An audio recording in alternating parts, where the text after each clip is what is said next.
आंकड़े बदल दिए, समीकरण बदल दिए। जिस दिन लोकसभा चुनाव की लड़ाई का आगाज हुआ उस दिन इकरा हसन कैराना में पीछे थी, अब एक कदम आगे खड़ी हैं। कैराना ने इकरा हसन को पलकों पर बैठा लिया।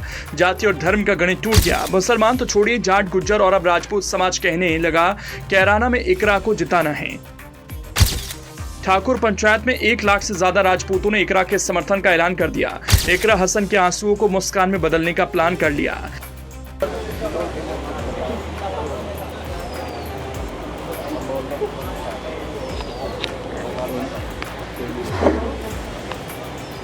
जो कैराना कभी बीजेपी के नारों का हिस्सा हुआ करता था, जो कैराना कभी बीजेपी के धार्मिक ध्रुवीकरण का केंद्र था, वो आज इन मुद्दों पर खामोश है। सपा प्रत्याशी इकरा हसन के चुनाव प्रचार में मुसलमानों से ज्यादा जाट और गुज्जर और अब राजपूत समाज के चेहरे दिखाई दे रहे हैं।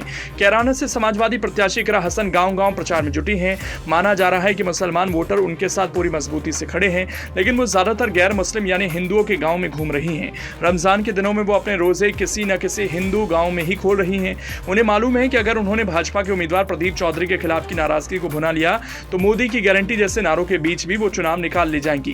कैराना में सीधा मुकाबला बीजेपी सपा के बीच है। विदेश से पढ़कर आई इकरा हसन सादगी और सलीके से सियासत करने की पहचान बना चुकी हैं। इकरा हसन गन्ना किसानों के मुद्दे, कैराना को एनसीआर में शामिल कर सुविधाओं से जोड़ने के मुद्दे और कैराना को इन्वेस्टमेंट हब बनाने का मुद्दा लेकर लोगों के बीच जा रही।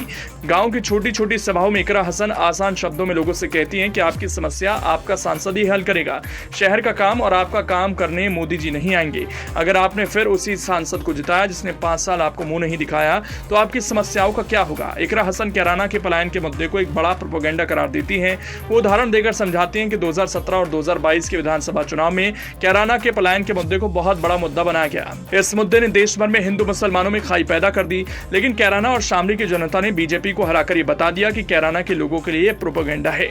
कैराना के लोगों ने दोनों बार समाजवादी पार्टी को जीत दिलाई, लेकिन कैराना के पोस्टर चित्रकूट में लगे और बीजेपी ने उसे पूरे उत्तर प्रदेश में भुनाया।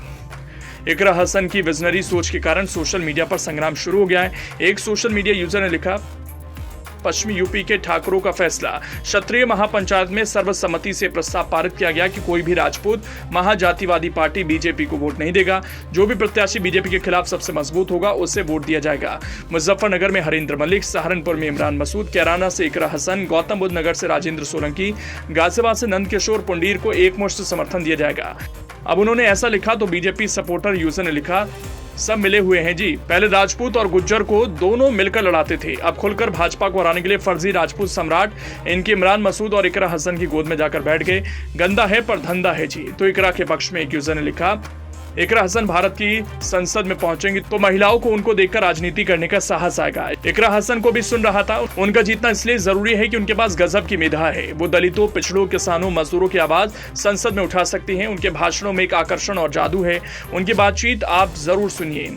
तो एक और यूजर ने इकरा हसन के पक्ष में अपनी बात रखते हुए कहा, पश्चिमी उत्तर प्रदेश में इस बार सबसे बड़ी जीत कैराना लोकसभा सीट से सपा प्रत्याशी इकरा हसन की होगी। इकरा हसन जैसे पढ़े लिखे, सभ्य और जन भावनाओं का सम्मान करने वाले जो जनप्रतिनिधि जनहित की आवाज बुलंद करते हैं, वो देश की संसद में पहुंचेंगे तो निश्चित रूप से देश के अंदर रहने वाले कमजोर, पीड़ित, शोषित, वंचितों को अपने अधिकारों के लिए दर दर नहीं भटकना पड़ेगा।